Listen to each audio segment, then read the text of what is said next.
we'll do a little introduction. And those of you that were here yesterday already met me. As William said, I'm a mom of a boy, Jude, who's 13, and I'll share a little bit of my story, but also get the expertise, the clinicians and people who I say have their hands in the dirt doing this work, getting their lens as well. So excited to be here, and we'll just start off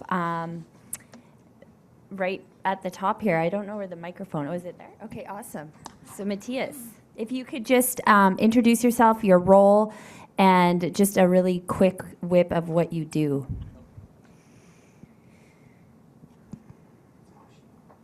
Hello. Is it working? Yeah. Woohoo. Anywho, hi everyone. My name is Mathias. I work at Holland Bloorview. My role is youth facilitator and family support specialist, so I kind of utilize my lived experience of growing up with cerebral palsy, and we incorporate it into some of our employment pathway programs. And yeah, that's essentially me. I'll pass it over to Nadia. Hi everyone, my name is Nadia Niles Campbell. I'm an occupational therapist at Holland Bloorview.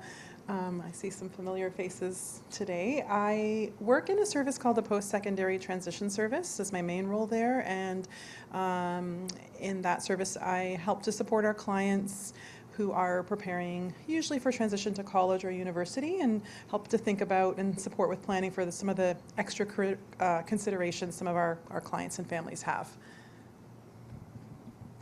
Hi, my name is Charise McDonald. I'm also an occupational therapist at Holland Bloorview, and I'm on the neuromuscular team there. Hi, my name is Jennine, and I am a parent of a boy, Jason, who passed away from Duchenne in 2013. And we have since started the I Have Resolve Foundation, which focuses on inclusion for persons with disabilities. And part of our foundation focuses on schools in terms of inclusion for all children, as well as classroom supports.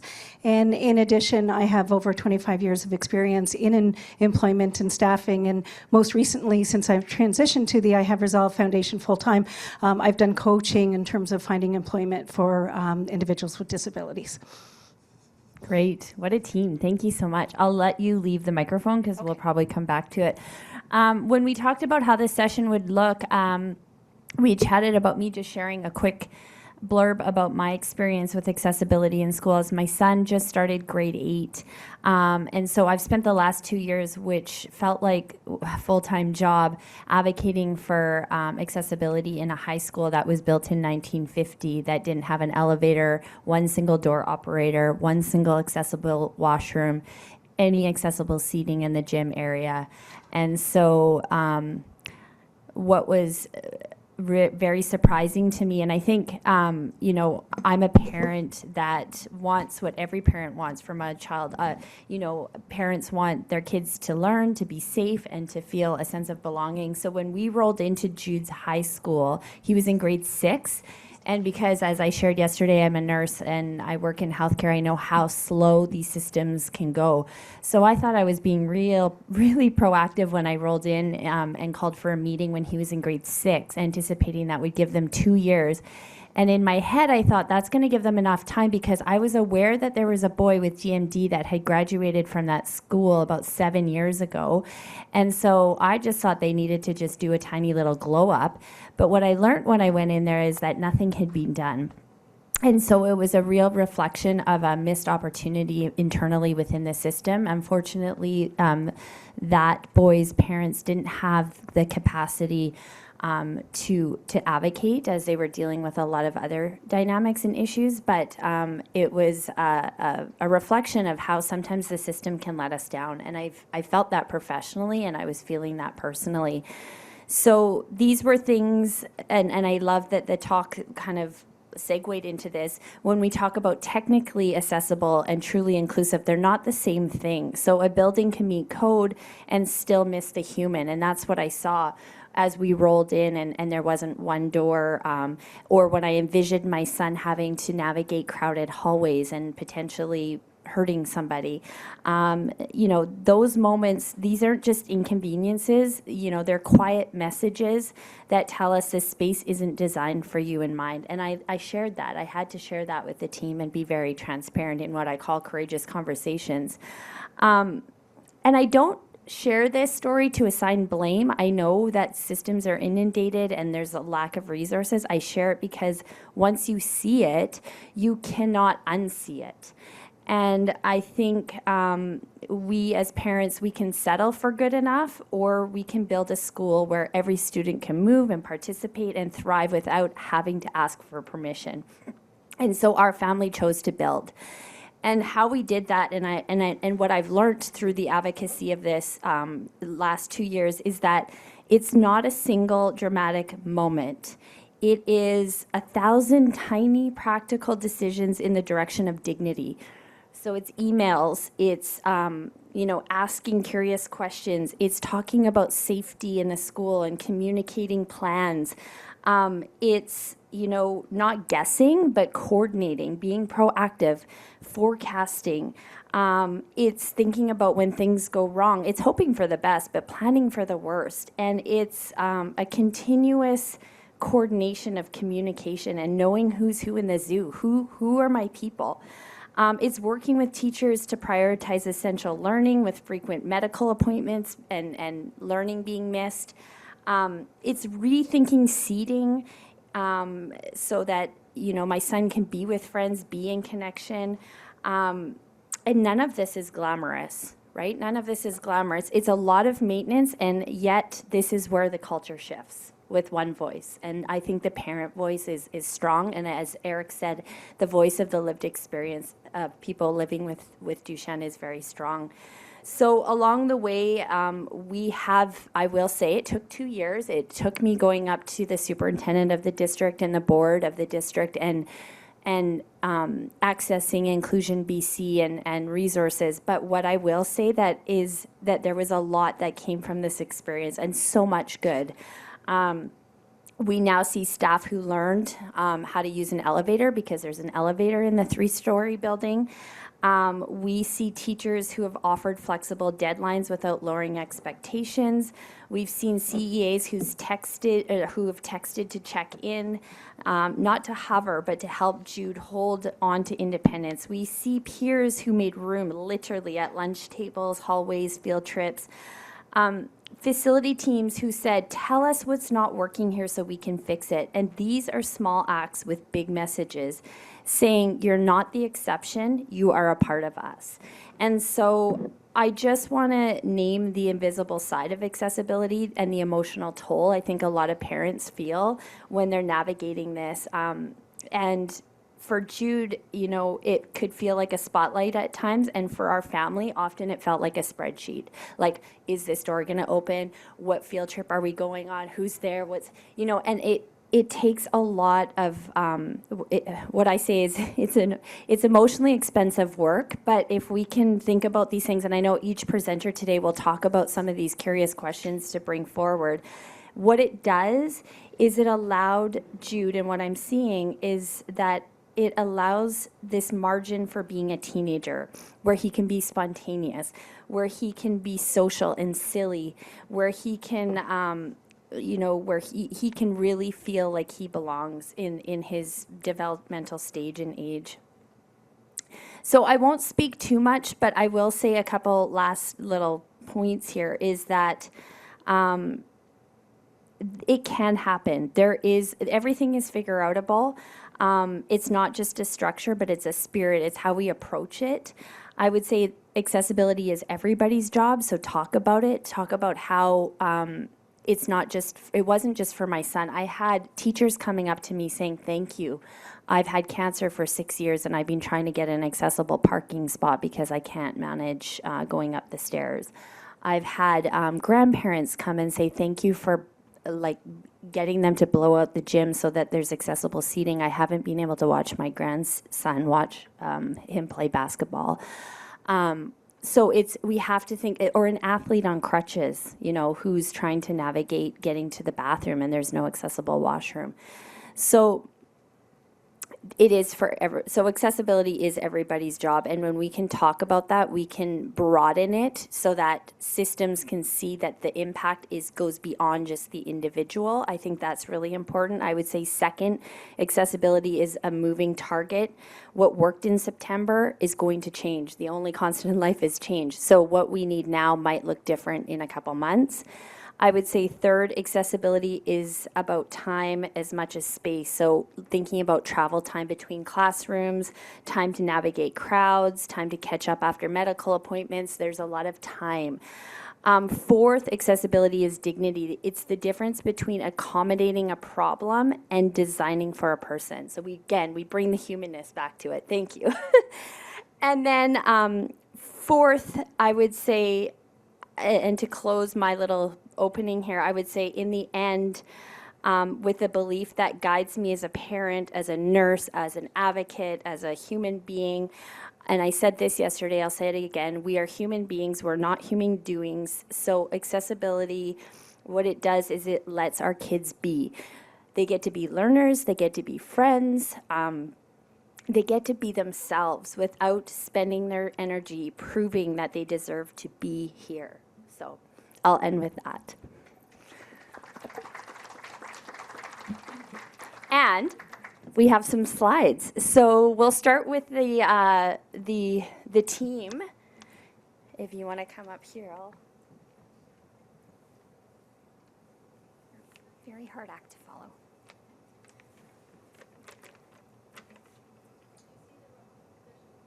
Yeah.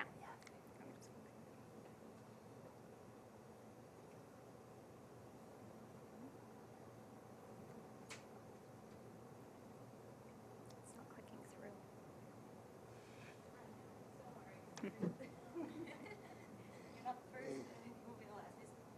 Oh, there it went. Okay, that was very hard act to follow. And again, we don't have a huge amount of time, so I'm certain we will miss things. And so feel free to add things in, or we can have some discussion as well. But we're going to talk a little bit about navigating school and employment, which is a very, very big topic for a little time. So we're going to talk a bit about school considerations, and then also employment and volunteering, as well as post-secondary school and the transition to post-secondary school.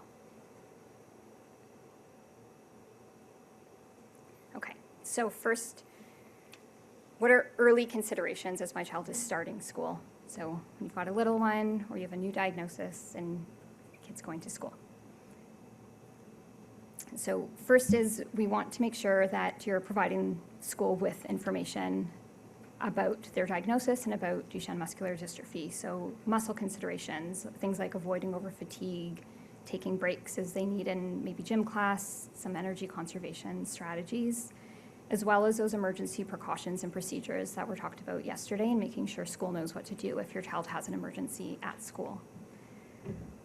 Strategies for energy conservation are really important early on. So talking to school about maybe minimizing stair use if that's appropriate for your child, strategically place benches or chairs with back supports in gym, along long hallways, outdoor for recess and play, importance of taking breaks, benefit of optimal positioning, so a chair that fits well with some back support. It's also important that school staff and policies and accommodations support social opportunities, participation, and inclusion from very, very beginning.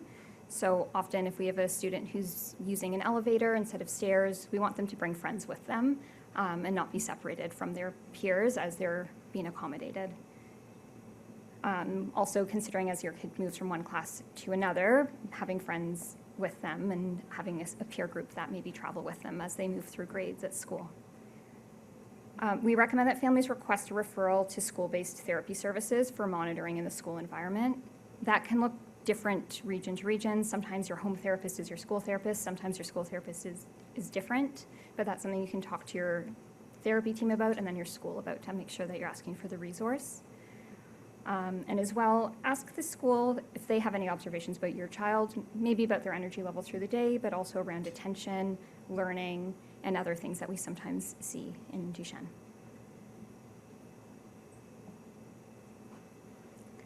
Now, what about as your child is starting to experience some changes in mobility?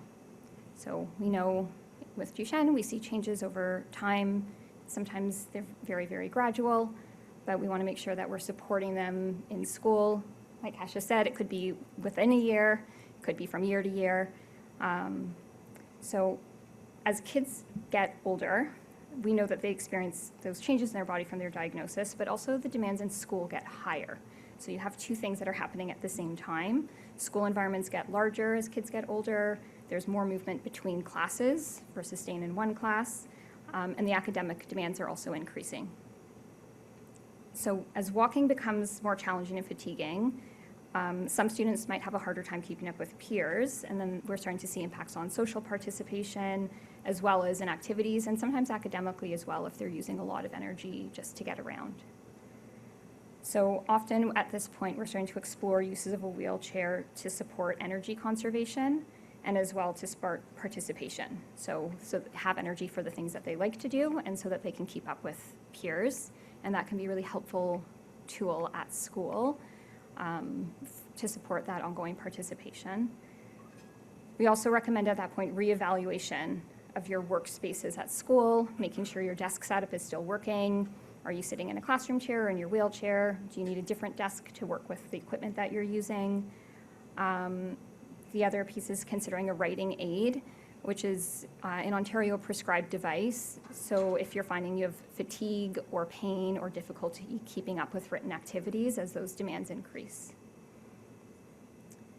We want to review accommodations and modifications. So for example, we're talking about tests, exams, in-class assignments, physical education programming, making sure that there's formal identification within the school board so that you have that legal document to support the accommodations for your child. We want to potentially, as needed, start introducing equipment and staff support if as needed for things like toileting, care, getting coats on for recess, whatever that might look like for your child, but making sure that you're participating in that decision-making with your child. So your child and you should be part of those plans and working with the school staff for that. And as well, if your child is having more difficulty with walking, if they are starting to experience more falls, you really want to review those emergency precautions, again, that were talked about yesterday with school, and make sure that they know what to do in case your child is injured at school.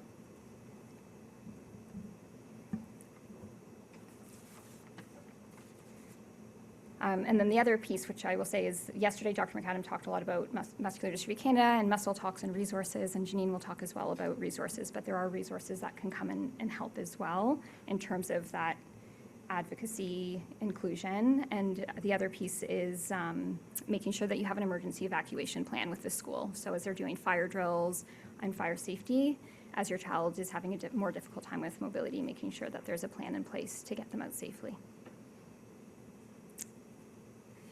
So what can we do to prepare for a school transition? So this is, we're switching from one school to another, which might happen at a regular transition for all kids. So for example, from middle school to high school, but might happen because your school's no longer meeting your needs.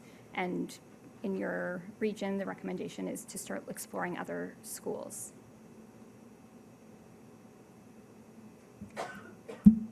So similar to before, we talked about that increased mobility need as kids are getting older. So certainly in high school when you're going class to class, and then when you think of post-secondary school, where you're often moving from building to building, the distances just keep getting bigger. So we really recommend that you visit schools, whether it's elementary schools, high schools, or universities in advance to inform planning. So think about how you get around, where are different buildings or classes, where are accessible bathrooms, what do they look like, what kind of equipment exists, are there elevators, how can I get around the school, what are those options? The underground tunnel sounded really nice. Consider transportation to and from school, as well as at school, and then think of mobility needs, and certainly if there's outdoor transportation, to think about the impact of weather and seasons as well. We recommend that you register for school early, and that gives just more time for planning and support. So in Ontario, often EA supports are assigned quite early in the year, in maybe March. So if you're registering for school, we want you to do that early so that you can explain your child's needs and they can advocate for staffing for your child. A letter of support from your therapy team to communicate information and support with advocacy can be helpful. Our team will often write a letter by the multidisciplinary team for students, often when they're entering school, transitioning schools, or if there's a change in their mobility or needs. And often the content of that letter would be explored with the family so that we're making sure we're addressing the needs that they have. Request a meeting with your school, administration, teachers. Often members of your therapy team can join to help you advocate. You know your child best, and we know that, but sometimes schools want another person there who can kind of help reinforce everything that you're asking for your child and help you to advocate. And as Kasha said, building relationships with those resources and building them early can really be helpful when you're transitioning to a new school environment. We talked already a little bit about equipment, so that's something that you may consider, especially if there's going to be a big change and you know this environment's much bigger, and so how your child is getting around might look a bit different. And that would also include potentially other equipment. You may need to plan for commodes, lifts, tables, other things in schools. And again, we want to do that before your child is at the school because we wouldn't want there to be a barrier for them to access a bathroom or basic need at school. And then again, always consider social opportunities at the school. Think about arts and clubs where your child could meet like-minded peers, activities that they might be interested in, and considering those things as well. So I'm going to pass this off.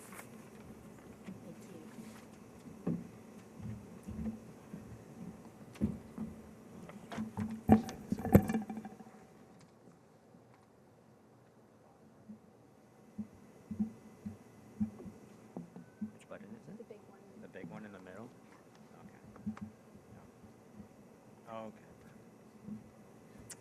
Okay. Okay, so I'm going to talk a little bit about kind of volunteering and as well as kind of employment. Yes. Beauty. Can you hear me now? Beauty. Awesome. So I'm going to talk a little bit about kind of like employment and volunteering. Okay, so it's super kind of important to start early. This is often like a diagram we show youth and families who come through our employment pathway programs, which provides youth with disabilities opportunities to develop kind of some work skills. And often what we tell them is that the earlier you get started in all these things, the better.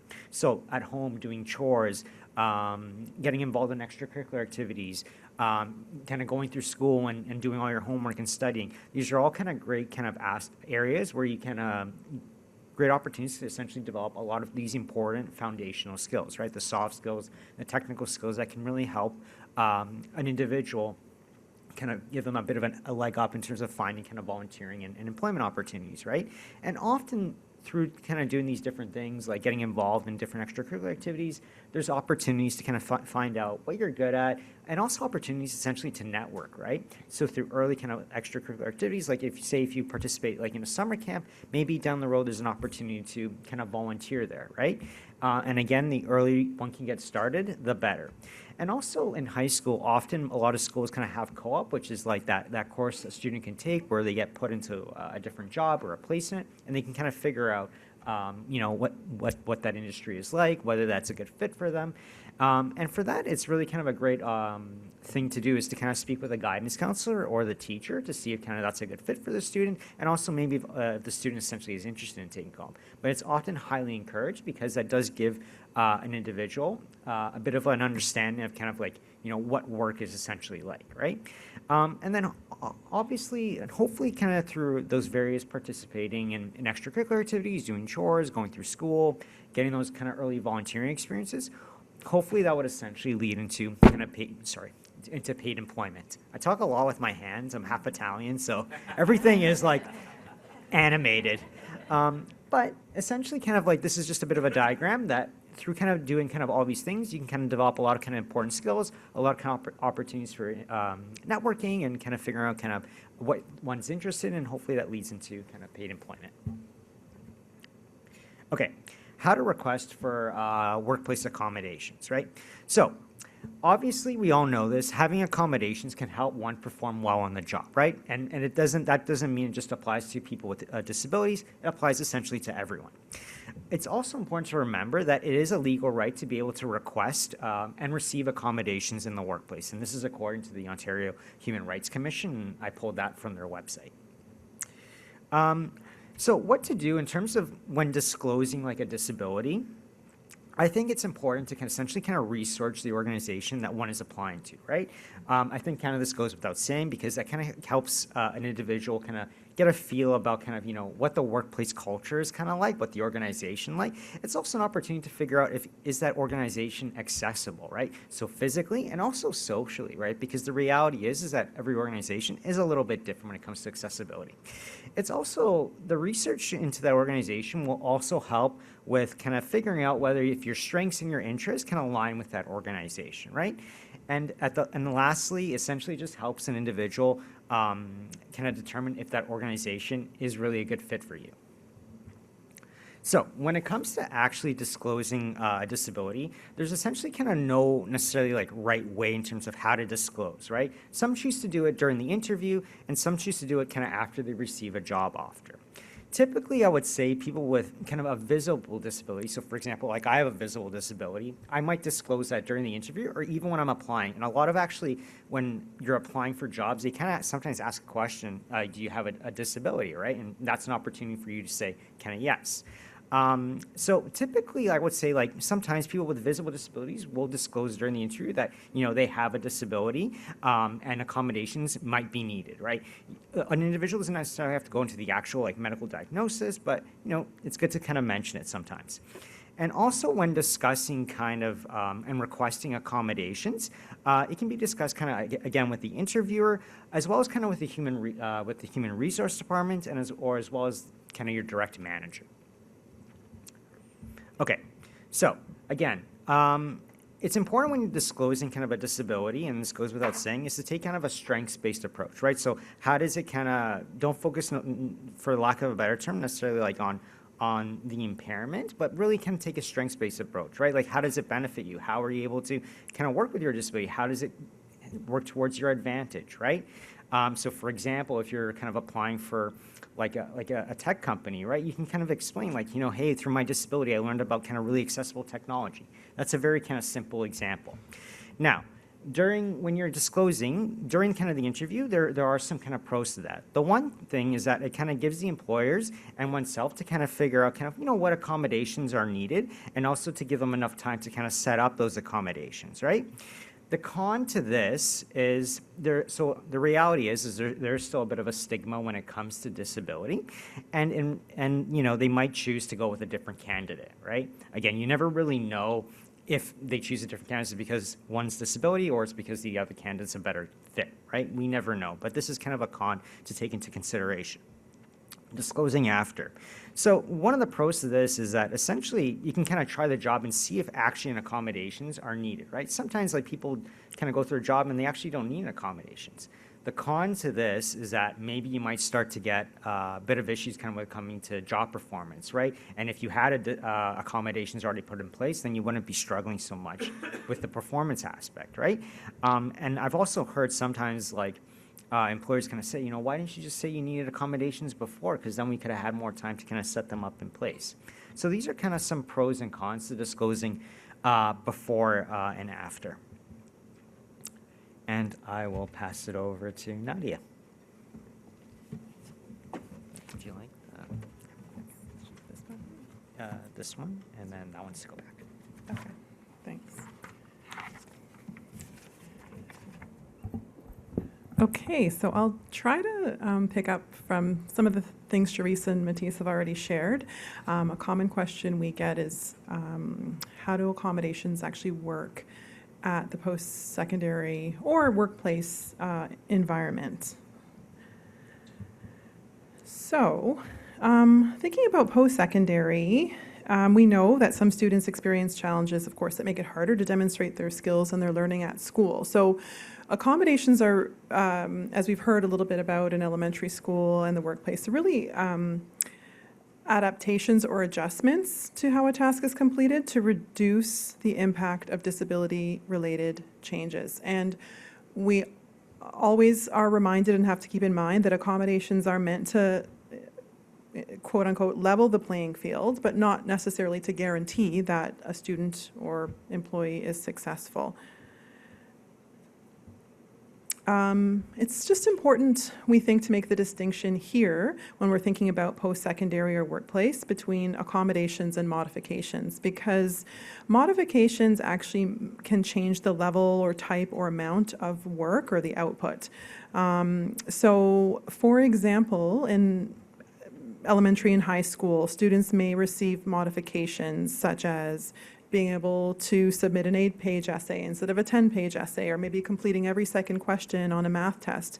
And that's to allow them to demonstrate their knowledge, but not let things like fatigue or pain or other factors interfere with their work. However, just important to note that modifications are not made to post-secondary curriculum. So college and universities don't do that, and that's a shift in thinking and that some students and families may not be expecting or necessarily be prepared for. So examples of accommodations at college and university can be quite similar to those in elementary or high school. So there are in-class accommodations, note-taking support, for example, preferential seating, testing accommodations, such as extra time, computers, breaks, and then other types of accommodations, reducing course load, assistive technology, and so on. So lots of accommodations can be provided. And many families wonder then, how do we actually set up those accommodations in the post-secondary environment? So it's important to know, sometimes transitioning at a younger stage from, say, elementary to middle or middle to high school, that information about required supports moves along with the students. But colleges and universities won't know a student requires accommodations unless the student lets them know that. So each college or university typically has an accessibility office where students can go to discuss what their accommodation needs are. And to learn more about how that works, definitely speak to your school teams, but you can also visit the Accessibility Services page on any institution's website of interest to find out more about their registration process. And usually, it, in a nutshell, involves connecting with them after acceptance to a college or university program, providing some medical documentation, and then meeting with them to discuss what the needs are. And they'll work with the student to come up with a plan for to help support their success in their new environment.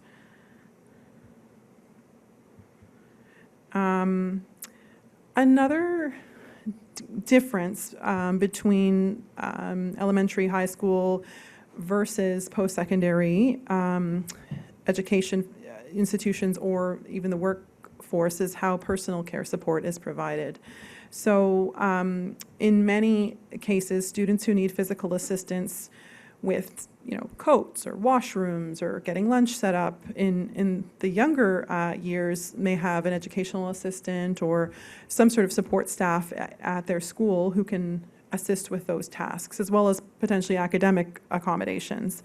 That changes when students move on from high school. So typically, personal care support is not provided by the college or university or an employer, so that may require arranging for special services called attendant care. And I heard a little bit in the session right before lunch about attendant care services.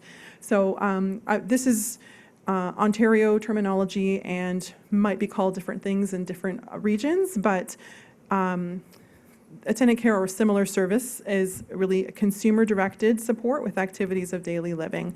And it's usually provided by staff at home, but also in the community. So it's different, a little different to in-home supports, such as a PSW, personal support worker, in that they can provide support in the workplace or in a post-secondary environment, or other things in the community as well that somebody's wanting to participate in.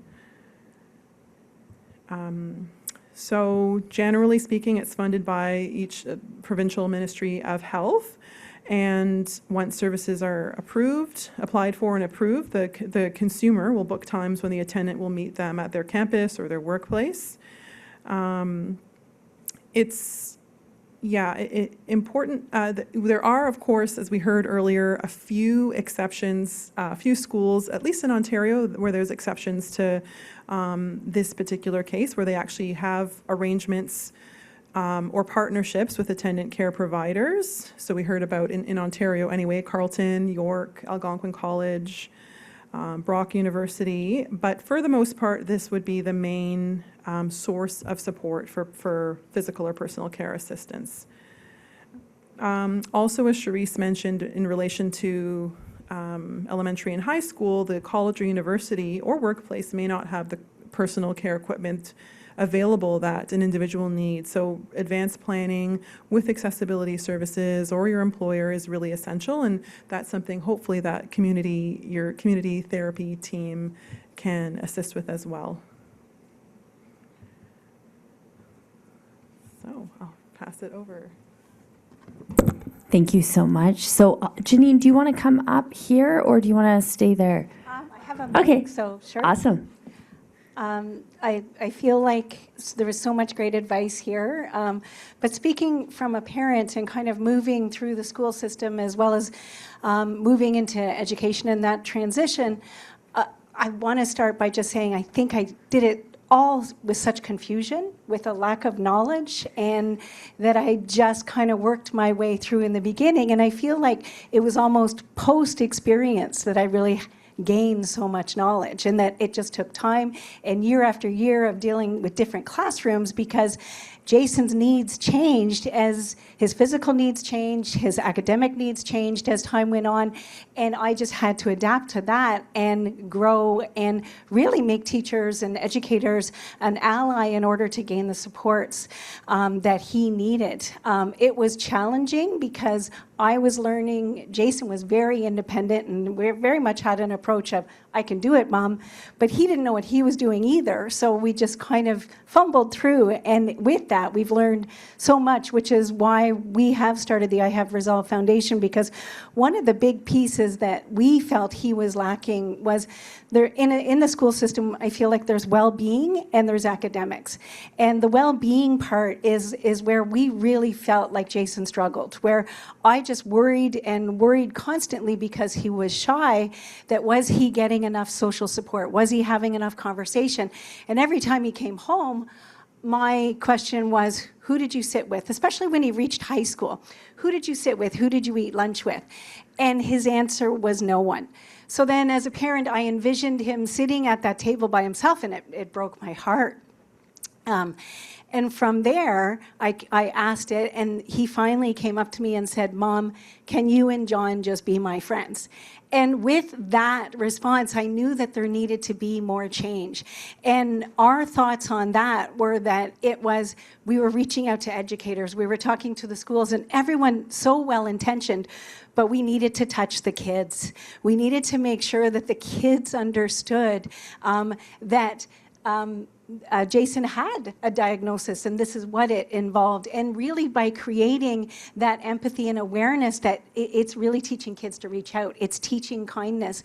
And I think that going forward as parents, if you incorporate the whole classroom and a knowledge within the whole school, then having that holistic approach, that you can create a better environment socially for your child. At least in our experience, I felt like that was the possibility. And with that, what we've started is, it's called Camps on Track. We didn't start the program, we helped fund the program, but it's teaching kids those basic skill sets in terms of reaching out, being a friend, and we've started it in the camps, and there's many programs within the school system with Camps on Track that it actually started in London, Ontario, and we want to keep that going because so many kids learn that toolbox of empathy and kindness, and if they see someone having an issue, it's not I'm going to avoid, I'm going to lean in. And that's what is important for kids, to lean in to somebody who may be experiencing a problem.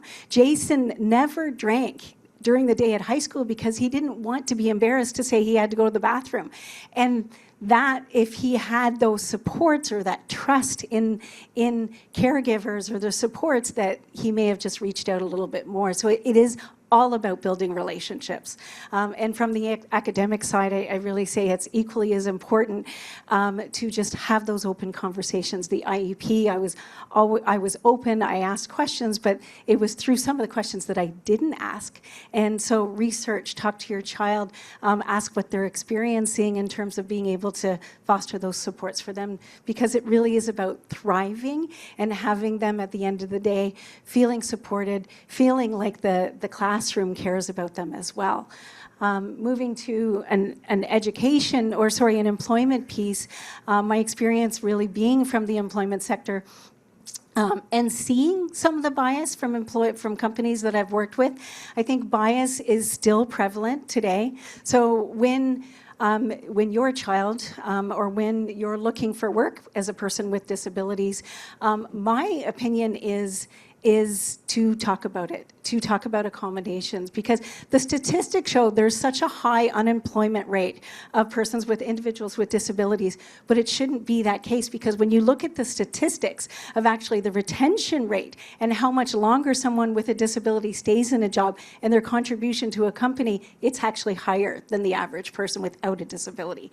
In addition to that, the person with a disability is able to provide so many insights in terms of inclusion to the rest of the team, that if everybody was the same on a team, they're going to perform not at the same level. So it is having a diverse background that really makes a team function at a high performance level. So I would say if you're looking for work, talk to a coach. Talk to that there's volunteering opportunities like you were talking about as well, but there's also to take a look at all of your skills and really speak to what you're good at. That's what is so important in terms of selling yourself, because it's an interview and it's not about what you can't do, it's about what you can provide to the employer.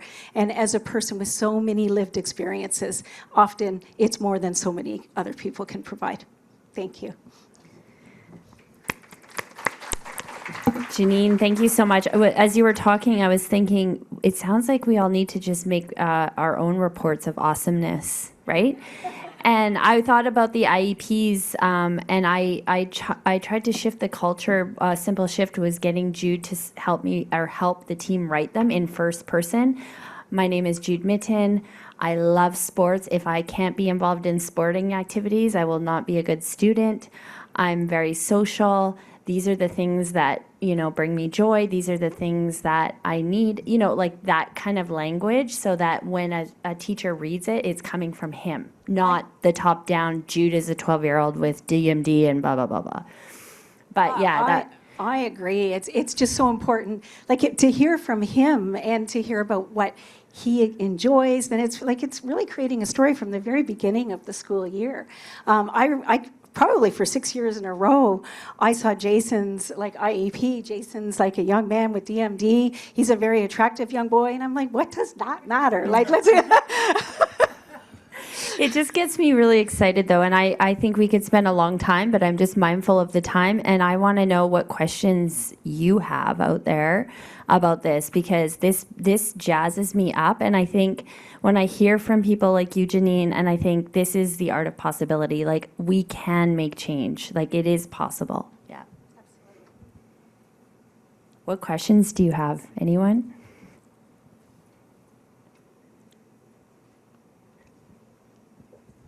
So down the road, when attendant care is required, does the province kind of help facilitate that, or is that independent? What's kind of the process that would, how does that happen?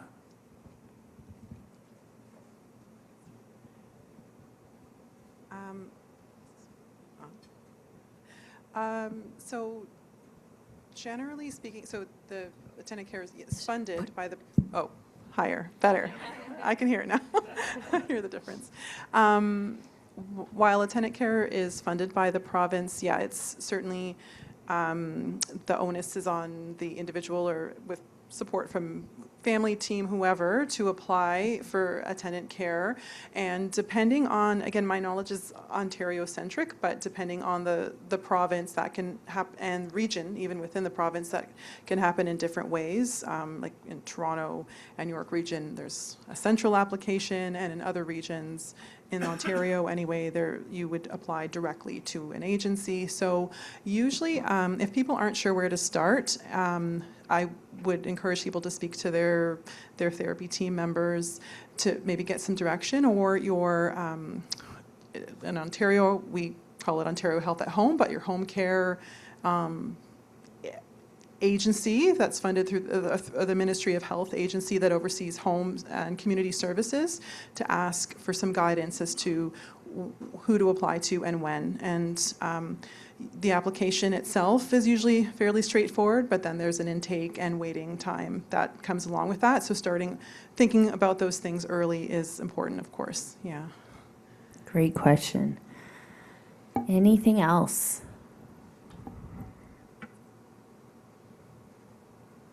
No, we're seeing the post-afternoon glaze over. All right, well, I will end it at that. I want to say a big thank you to this amazing team here and for all the work you continue to do for our community. And yeah, thank you.